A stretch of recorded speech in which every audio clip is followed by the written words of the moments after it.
कुबेरेश्वर धाम का रुद्राक्ष क्या करता है? उसका एक ही काम है, पानी को अमृत बनाने का प्रयास करता है।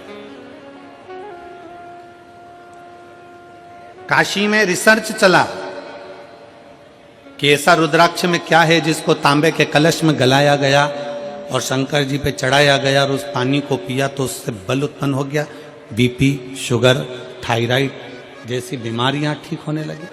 क्या है ऐसा?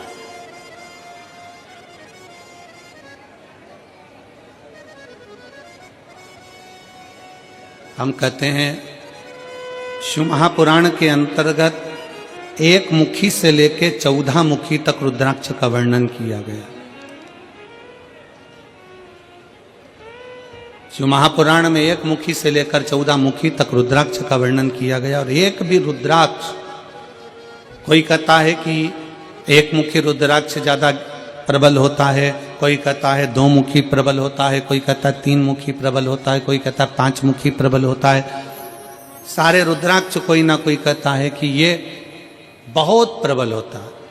फिर किसी ने कहा गुरुजी एक मुखी रुद्राक्ष कहीं मिलता है क्या?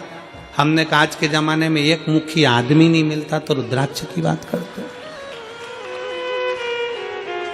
आज के जमाने में आदमी नहीं मिले, अपनी पार्टी हार जाती है तो लोग दूसरे की पार्टी में चले जाते हैं, आदमी एक मुखी नहीं दिया तो यहां रुद्राक्ष की क्या बात करते?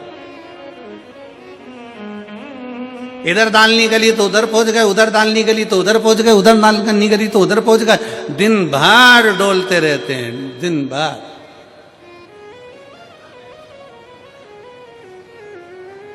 फिर किसी ने पूछा गुरुजी रुद्राक्ष कौन सा असर करेगा, कौन सा रुद्राक्ष असर करेगा?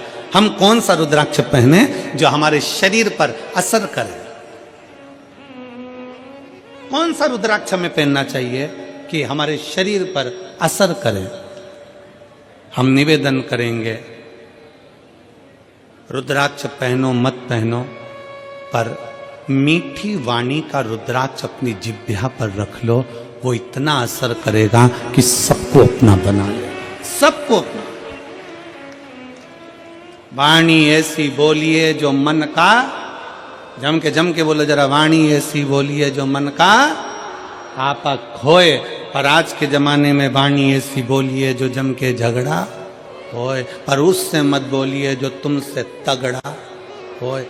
आज के जमाने में सबसे मूल है आपकी वाणी।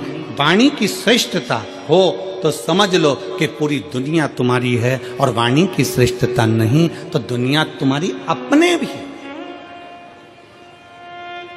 एक सास के पास में अंगूठी भी है, एक सास के पास में चेन भी है, एक सास के पास में जेवर भी है, एक सास के पास में दुनिया की प्रॉपर्टी भी है, एक ससुर जी के पास में सब कुछ है। सास ससुर के पास में प्रॉपर्टी है, जमीन है, बंगला है, गाड़ी है, पैसा है, धेला है, सब कुछ है।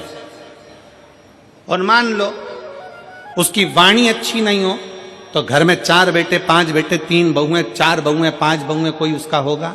जम के बोलो जरा, नहीं। और अगर आपके पास में कुछ भी नहीं है, आपके पास में ना प्रॉपर्टी है, ना गाड़ी है, ना बंगला है, ना जमीन है, ना जायदाद, कुछ भी नहीं, और उसके बाद अगर आपके पास में मीठी वाणी है ना, बस मीठे शब्द है ना, तो पड़ोसी भी आकर तुम्हारी गुलामी कर कर चले जाएगा, पड़ोसी भी आएगा तो तुम्हारी सेवा कर कर चले जाएगा।